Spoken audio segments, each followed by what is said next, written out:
उपमुख्यमंत्री देवेंद्र फडणवीस आज दिवसभर पुण्यात तळ ठोकून असणार आहेत। पुण्याचे भाजपचे उमेदवार मुरलीधर मोहोळ यांच्या प्रचाराची सूत्रे देवेंद्र फडणवीसांनी हातामध्ये घेतलेली आहेत। देवेंद्र फडणवीसांनी याच हॉटेलमध्ये जे कोरेगाव पार्कातलं शेरिटॉन ग्रँड हॉटेलमध्ये रात्री उशिरापर्यंत बैठकींचा सिलसिला सुरू ठेवला होता आणि त्यानंतर पुन्हा एकदा सकाळी जो आहे तो बैठकींचा सिलसिला सुरू केलेला आहे। काल रात्री उशिरापर्यंत त्यांच्यासोबत भाजपचे प्रदेशाध्यक्ष चंद्रशेखर बावनकुळे हे देखील उपस्थित होते आणि आज पुन्हा एकदा जो आहे तो बैठकीचा सिलसिला जो आहे तो सुरू झालेला आहे।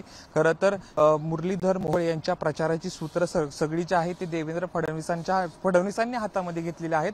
आज दुपारपर्यंत हा बैठकींचा सिलसिला सुरू असणार आणि त्यानंतर दुपारी 3 वाजता पत्रकारांशी संवाद देवेंद्र फडणवीस साधतील आणि सांगता सभा जी आहे ती पुण्यातल्या गोखलेनगरमध्ये जी आहे ती घेणार आहेत।